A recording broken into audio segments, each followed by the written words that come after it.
Hi, everybody. It's 4 o'clock on Wednesday, and we are going to talk about the introduction to astrology.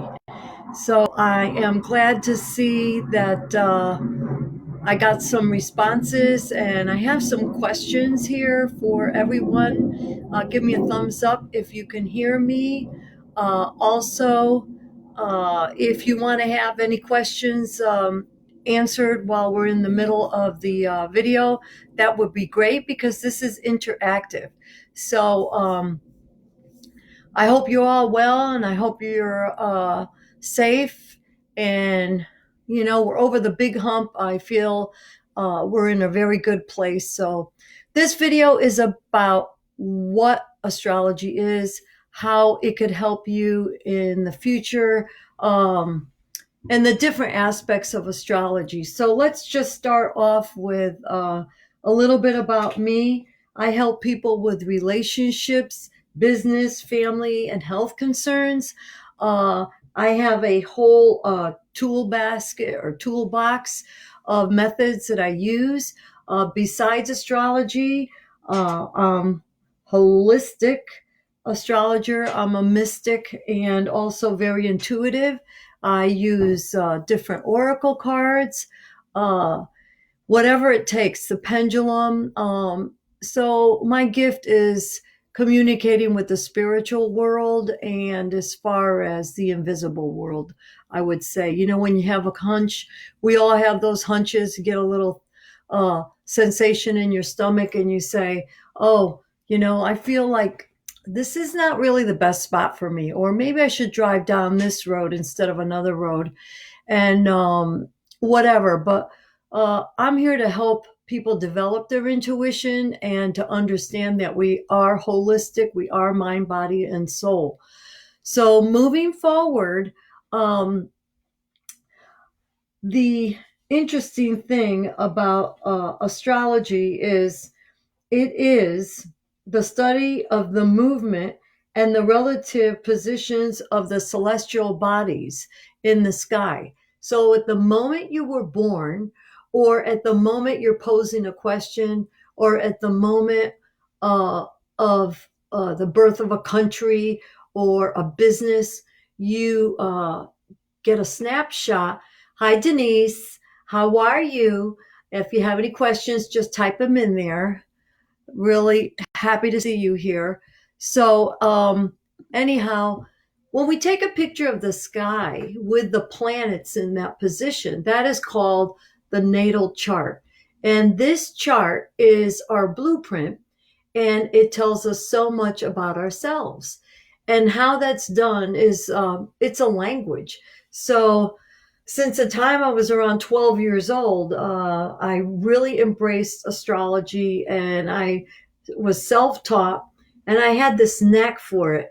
It's quite a science, and there's a lot of math to it, a lot of concentration, very tedious, and you have to have a lot of patience and wherewithal. So once you look at this astrology chart, then there are the different components.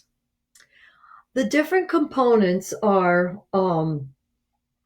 the actual position of the first house, which is the eastern position, the eastern sign on the eastern horizon. So on the eastern horizon was a specific sign, and that will designate the wheel. It's the natal chart, and that sets everything going with the houses. So you have 12 houses, and each house of the 12 houses are part of your life. So they're all life areas. And we'll go back to the houses as far as what they mean and what they represent. Then the other aspects are the planets. All the planets are in a different, it's like a lottery. So all the planets are in a different position. And what each position, each planet in that position it describes a certain characteristics for your personality. So So we have, I believe, we have the sun, the moon, and then we have Mercury, Venus, Mars, and then we have Jupiter, Saturn, Uranus, Neptune, and and Pluto. Okay, we also have uh, the black moon Lilith, which some people use, and then Chiron. Chiron is the newest on the totem pole. So each of those planets are part of the definition and the makeup of your astrology. So people have asked me, one of the questions was, well, wait a minute, I'm a Scorpio. So what does Aries have to do with me? Well, let's go back to the wheel. The wheel is divided into the houses, but there are 12 houses. So that means we have every sign in our makeup. It's like a genetic makeup, but it's a astrological makeup. So, well, how do you know which one's important? Well, that's the interpretation. So the sun is what is very important. So your sun sign is where the sun is in the sign. What sign is your sun in? So when you look at the sun, that's where you shine. So if your sun is in Libra, then that means you're balanced and you're all about relationships. You put other people first. It's about harmony, and you're ruled by the planet uh, Venus. So that's an example. So also, when you look at this configuration of all the houses and the planets and the relationships of the houses and the planets and the signs, then you're able to weave a story with all the keywords. So every single house, we have the 12 houses, every single house has at least 10 keywords. And then every single planet has at least 10 keywords. And every single sign has about 10 keywords. And then the mathematical angles, whether it's 0 degrees, uh, let's see, 45 degrees, 90 degrees, 120 degrees, 180 degrees, 150 degrees, all those angles have meanings. So the angles of the particular planets make another differentiation to the person's astrological makeup. So, not to get you confused, but to give you an appreciation of how complicated astrology is. And if you want to have a great reading, you need to factor in that the astrologer is going to be able to give you an accurate reading by having a discussion with you. So the first thing they'll do is take a picture of the astrological chart, the planetary makeup in the sky, and then take a look at it. So we have all the planets, we have the 12 houses, and then we have the 12 signs. And each sign has specific energies. And we'll talk a little bit more about their energies. So we have Aries, which is the first sign. And then we have the next sign, Aries, Taurus, and then after Taurus, we have Gemini, and then after Gemini, we have Cancer, and then after Cancer, we have Leo. After Leo, we have Virgo, and after Virgo, we have Libra, and after Libra, we have Scorpio, and then after Scorpio, we have Sagittarius, and after Sagittarius, we have Capricorn, and after Capricorn, we have Aquarius, and after Aquarius, we have Pisces, and those are the 12 signs. So If you were to take this imaginary wheel and divide it into fours, then you would see, oh, Denise, you're an Aries. In one moment, we'll talk a little bit more about Aries for you. Okay? Is that okay? Wonderful. So, when we look at the astrological wheel and we know the moment that we were born, what that does is it puts the appropriate sign in the first house. So let's say Denise is an Aries and she was born when Aries was on the eastern horizon. So that means that her ascendant, which is the first house, is in Aries. And that means the sun is in the first house, which is in Aries. So we look at Aries, and Aries is the first astrological sign. So that means they want to be first. It's also about beginnings. It's also about spring, because that's when Aries people are born, in the spring, just like right now. And then we also have they're fire signs, they're initiators, they're the go-getters. They like to move. They don't sit there and contemplate. They sit there, they get an idea, they move on, and they get it done. They're the getter-doners. So also, they can be a little blunt, but if you want quick information, if you want solid, intelligent information, you would look at an Aries for that.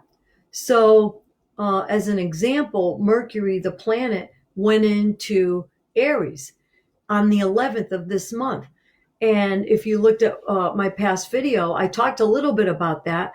And what it does is it gives you a different feeling of communication. And if you haven't noticed, pay attention to the way communication's coming across on the media. We know that it's been very confusing before because it was in Pisces, but right now it's in Aries. So what does that mean? Straightforward. It's quick. It's bold. It makes sense. It's logical, um, and there's optimism to it as well. And you could all feel that. And the good thing is, pay attention to that. So, if you have the sun in Aries, that means that you are shining in Aries, which means all the key words of Aries is where you shine. So, uh, the first house is your personality, but we'll go over the houses after. So, when you really want to look at which signs are most important to you, the three most important points in the astrological chart are the sun, the moon, and the ascendant. So the ascendant, like I said, is the cusp of the first house, and that is the mask that you wear, the way that you appear to other people, and it's the way you came into this world. This is how you want to be seen. The sun is where you shine. That's what comes natural to you. That's who you really are. And there's no doubt about it. But not everybody sees the sun part of you. But everybody does see the first house ascendant, if that makes sense. Y'all understanding what I'm saying? If it makes sense. If it doesn't, please ask.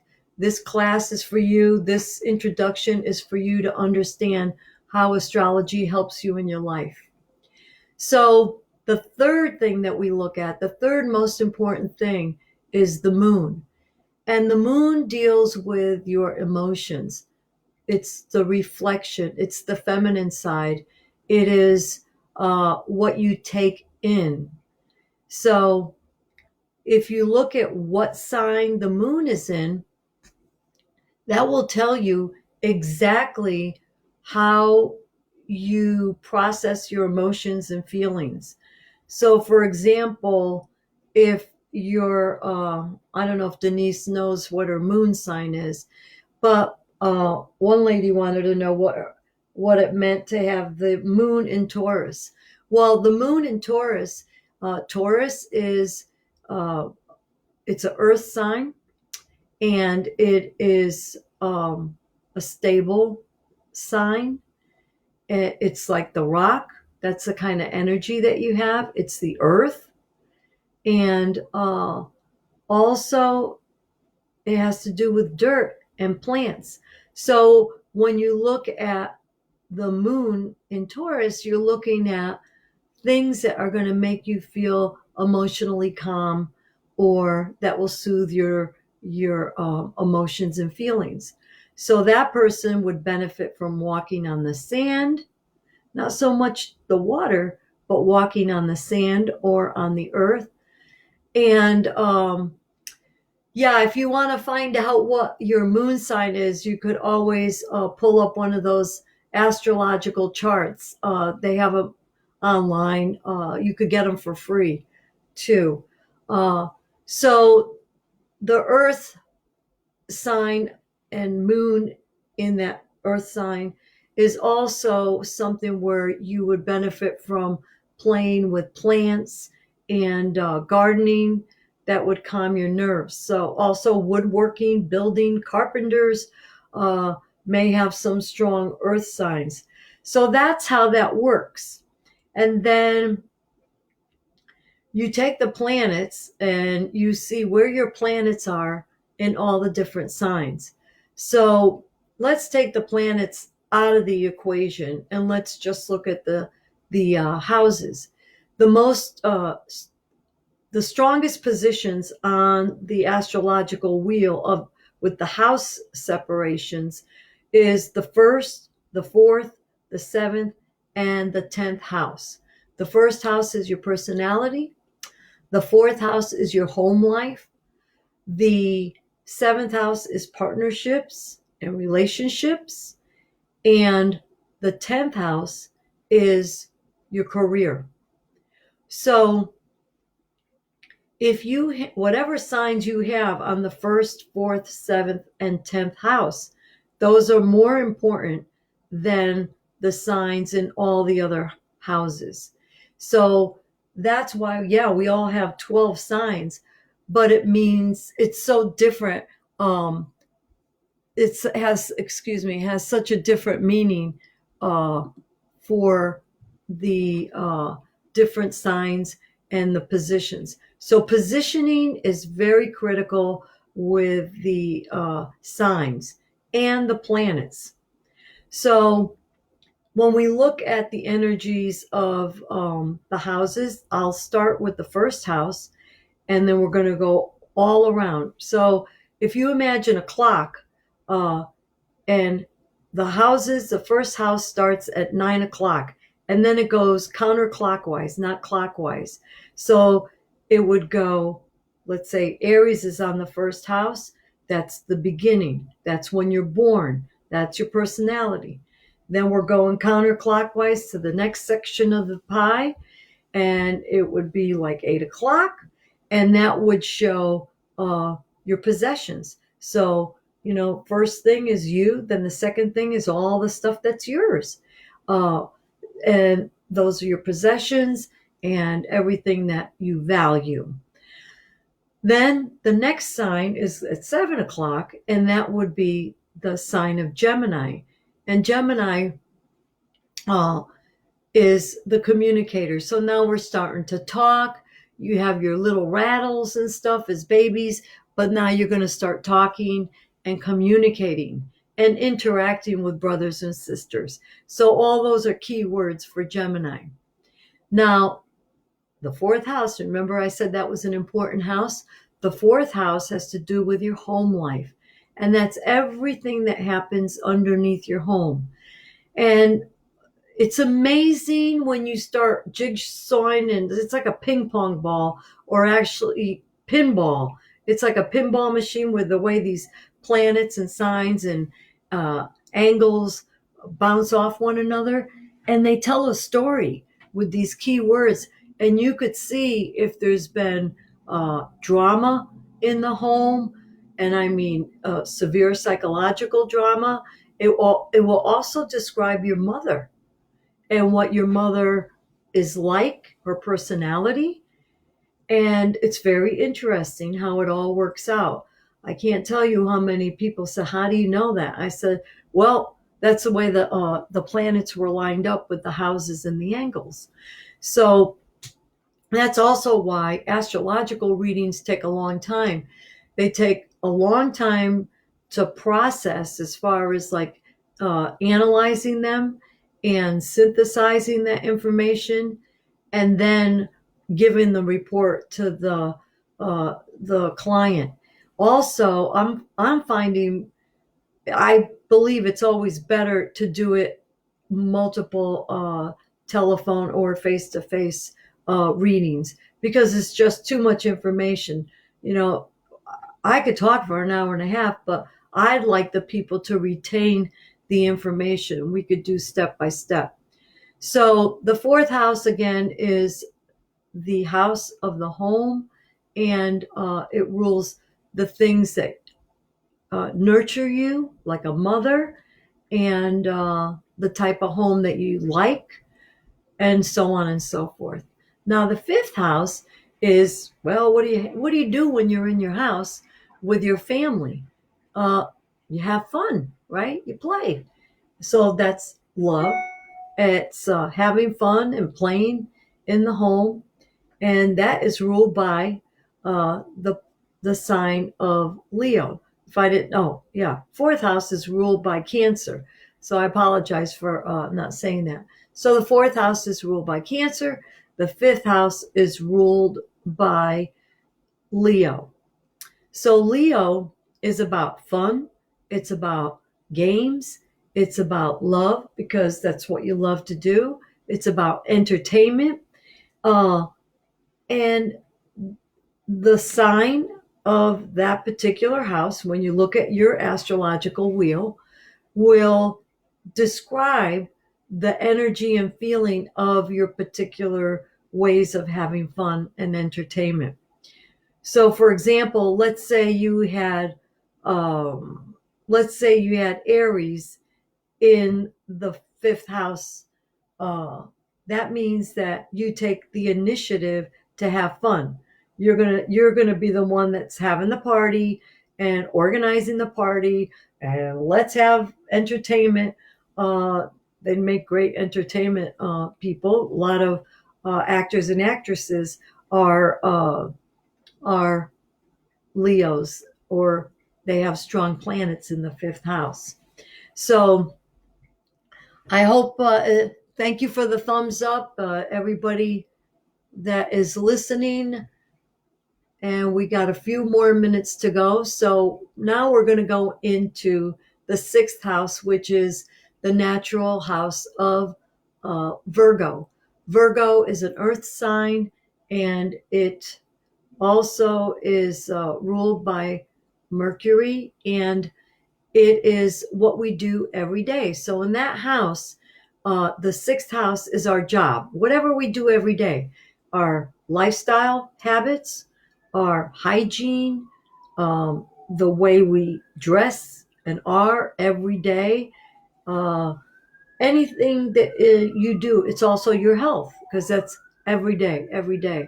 They're also, it's the house of analysis, and they're very, very picky, and but they're good with the details. So that is the sixth house. Now, the seventh house, remember, that's a strong house, and that is the house of Libra, and that has to do with partnerships. Uh, if you want to see what type of a partner would be good for you, that's where you look. You look at the sign and any planets in the seventh house. And when you look at that, it gives you clues. It doesn't mean that, oh, Aries is on the seventh house, so I need to find me an Aries guy.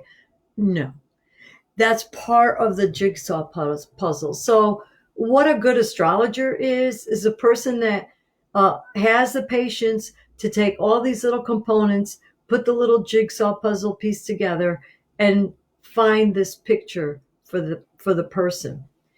And so that's the seventh house, and it's a very important house because it's also a cardinal sign. So, in a cardinal position. The next house is the eighth house. The eighth house ruler is Scorpio.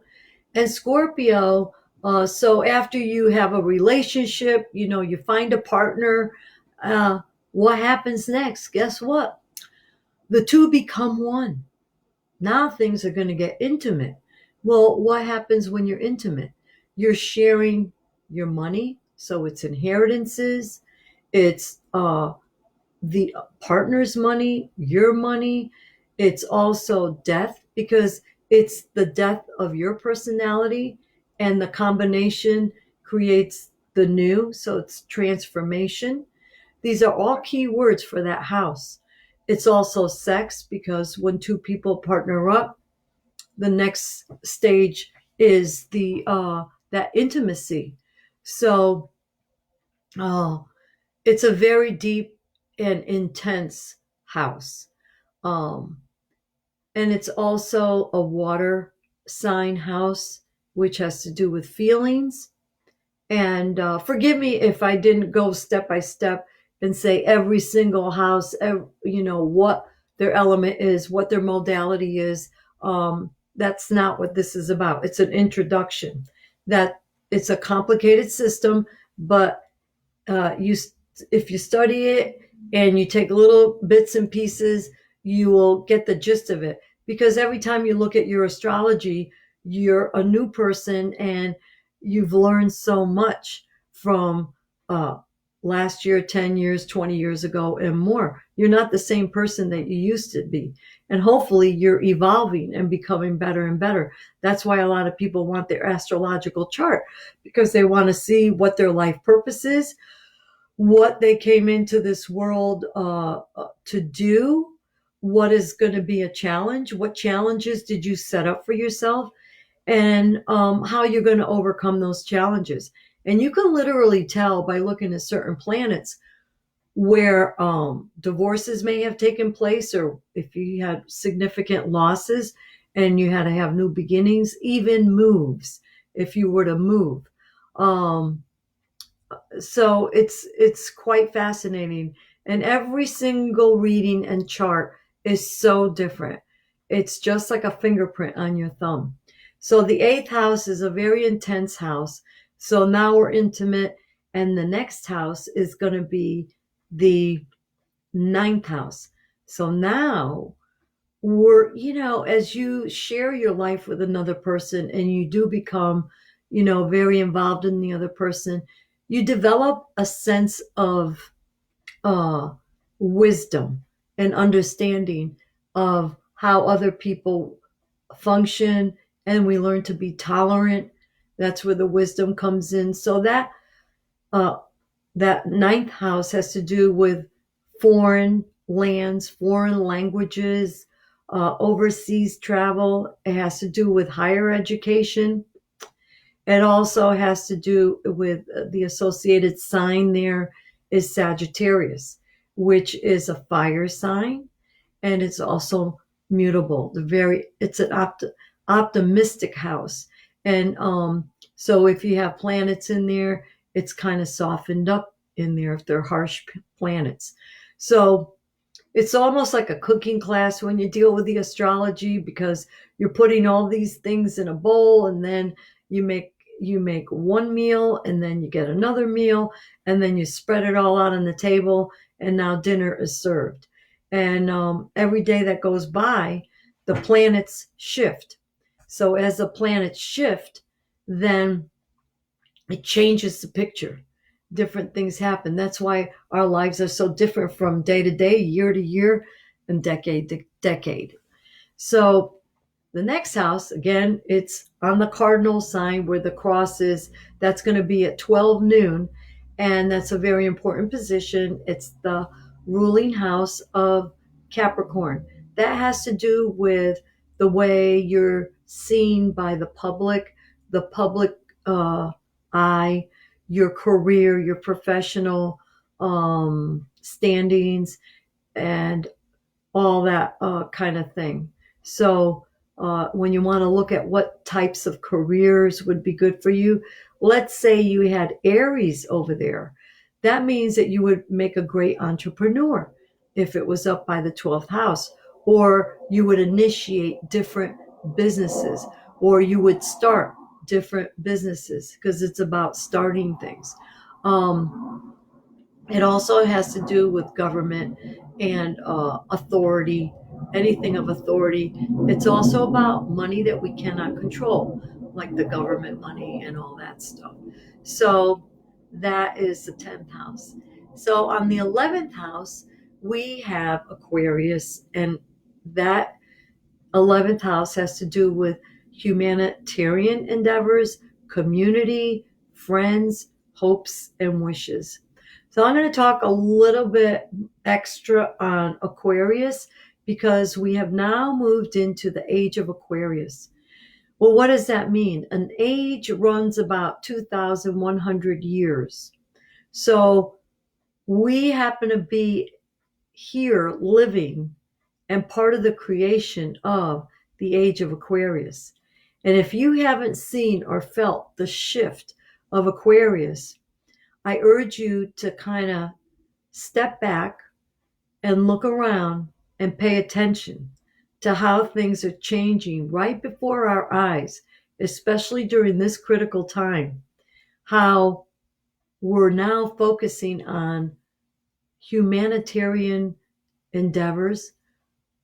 Look at just one little virus, what it did to the earth, how things have changed with the lack of our movement has diminished and decreased pollution, all types of pollution, and it's affecting the planet in unbelievable ways. I understand that the seismic footprint has changed and they're having less earthquakes.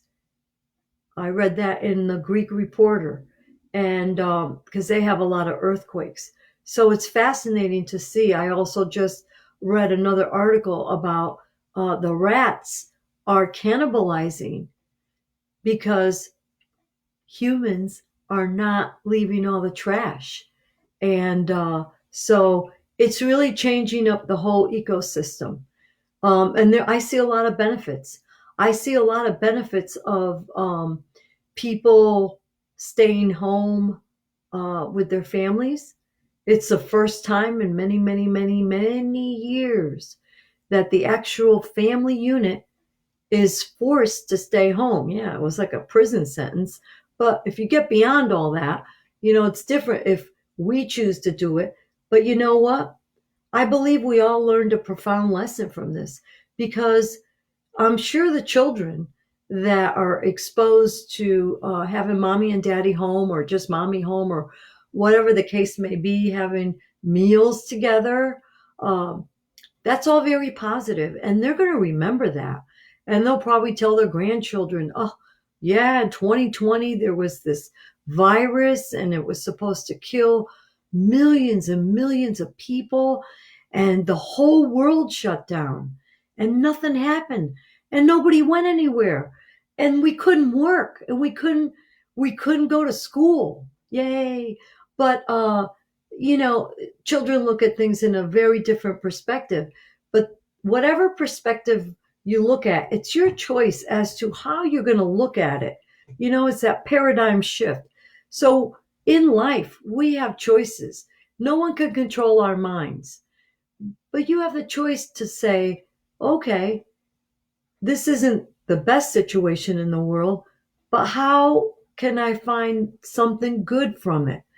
That's the difference between the victims and the survivors.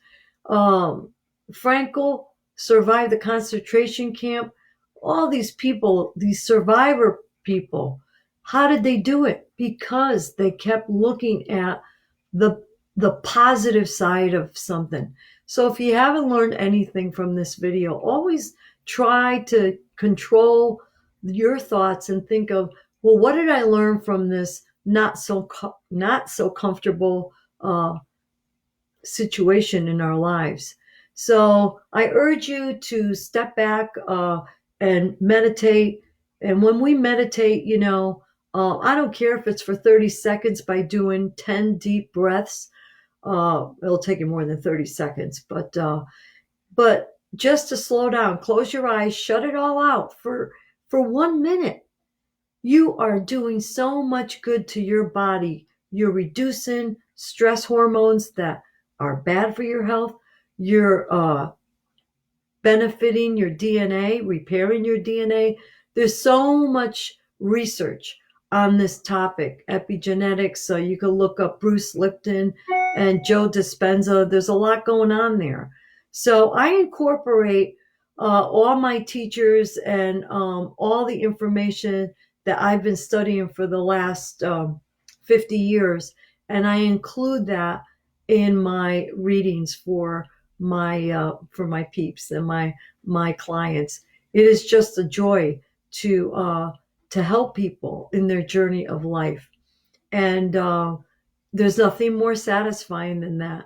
Um, so the 11th house is what? The sign of Aquarius.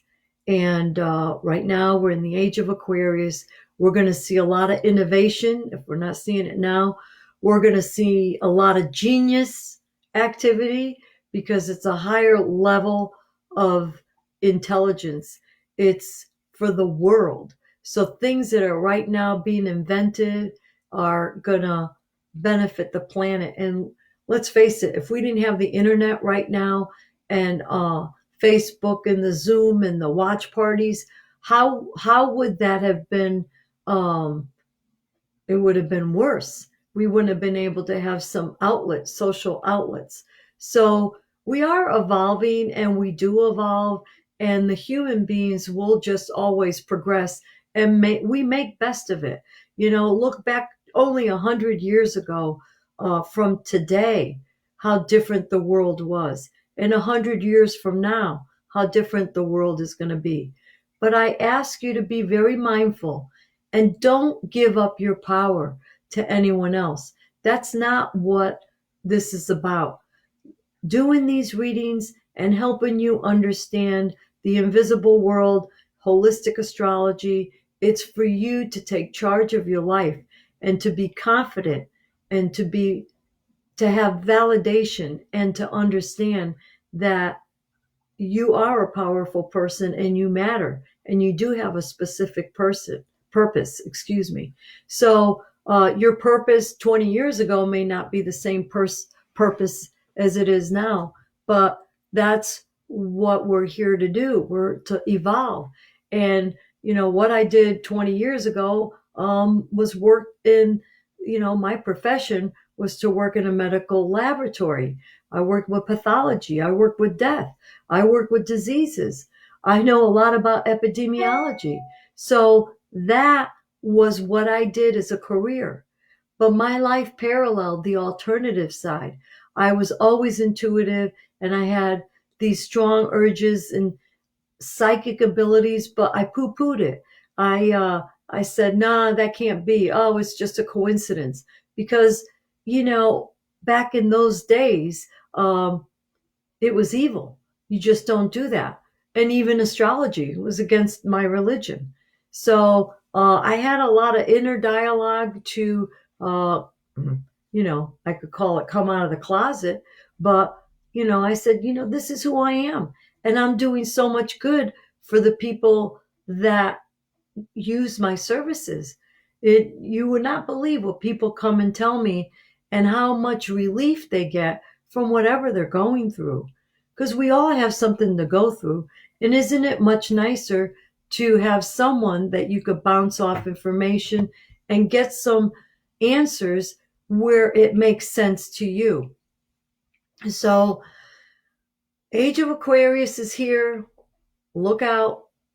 Just look at it this way. It's like we are on the planet of Mars looking at Earth. And so the individual human is not as significant anymore. Now it's about Earth and how the Earth sustains us, because we're really like a virus on the human body, you know? So it's all in perspective. But everything is important. Bacteria and viruses are part of the human makeup. If we didn't have those organisms inside ourselves and outside of ourselves, we wouldn't live. There's trillions and trillions of cells inside our body, and there's even triple those organisms inside and outside of our body. And that's what makes things work. And another little aside note about viruses are used and have been used for many, many years for GMOs. That's how they genetically modify an organism. They use viruses. So I like to see I challenge everybody out there to learn as much as you can. Don't be lazy. Don't count on other people to give you information. And every now and then we're going to bump across some information that we think is true, but that's okay because that's how we learn. So we're in the age of Aquarius. We're going to make great strides for humanity. We are going to rally together. It also is the sign of revolution. So I don't like to say that word, but you know what? We're revolutionizing the world. So, and the world is becoming one because this little tiny invisible virus that's 40 to 250 nanograms. Nanometers. A nanometer is 1 billionth. I believe it's 1 billionth of a meter. That is so tiny. And I hope those masks prevent nanometer particles, not particles, particles. But that's a whole nother discussion. So, Age of Aquarius is here. Everything is good. And we're going to move into the next sign, the 12th house, which is Pisces. And the 12th house is the subconscious. It is the invisible world, the magical world where there's no shape, no form, no structure. It's like, think of it like a gas or a blob. It's not containable. It's magical. It's illusion, delusion. It's escapism. So it has a ruling planet. That's the sign of Pisces. And the ruling planet of Pisces is Neptune. So I just wanted you to know that because Neptune right now, I think it's going to be 4 years. Neptune is going to be in the sign of Pisces. So when the ruling planet is in its sign, that means the energy is stronger. It's like having the double burner on. And so it's twice the energy. And what kind of energy is that? Escapism. And you could use alcohol, you could use meditation, you could use drugs, you could use dreams, aspirations, anything that helps you escape. So before all this started, we had the planet of Mercury in the sign of Pisces, and that did not help. And you saw, and it went retrograde, which means it went forward and then backwards. So Mercury in Pisces for instead of 4 weeks was 8 weeks. And just look back at the last 8 weeks before April 11th, and you could sense the confusion, the unbelievable information that was coming across our consciousness, and it didn't make any sense at all.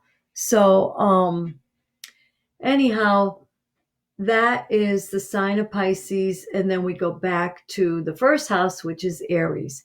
So I really, really appreciate.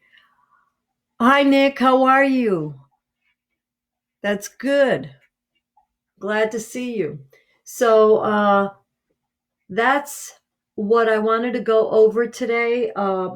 And when we do these classes, if you're interested in continuing with the classes, I'd like to do them in a class setting where I could use the board and we be more interactive. But for now, I just wanted to give people a taste of the astrology. And it's 4:45. and we did really good progress. Also, with I wanted to say one thing about and if you like the presentation, or if you felt that I could do better in certain areas, please let me know. I'm not that thin skinned. I could take any kind of criticism. I'm used to it because it's constructive criticism. I like to get everyone's input.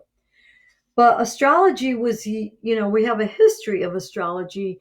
And I always tell people that are super religious and, they want to tell me something that may be a little negative. But, you know, back during the time of Christ, the three wise men that were from India bearing gifts followed a star. Remember the Star of Bethlehem?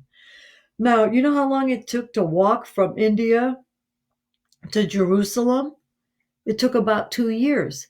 So, how did they know to follow a star to have gifts for a birthday party? I always ask people that. And I said, there's a little bit of validity there. And, if I feel like whoever your God is or creator or whatever, these cyclical patterns in the sky are to help us, and guide us through life. That's what it's all about. So astrology was used with the Babylonians, started 30,000 years BC, and it went through Greece, the Roman Empire, Middle Ages, uh, to right now. And back in the day, if you were an astrologer, and I'm glad I wasn't back then, but if you made a mistake, that was the last mistake you made, because the only people that used astrologers were the kings and the people of power. So if you didn't get it right, you weren't heard from anymore. So I hope you like this presentation. Keep asking me more questions, and I'll provide another one, another series here. We're going to go more into the planets and their energies, but we did get through all the houses, and with a lot of anecdotal stories. Does anyone have any questions before we finish? All right. Thanks for joining me, and talk to you later. You stay safe out there. Bye bye.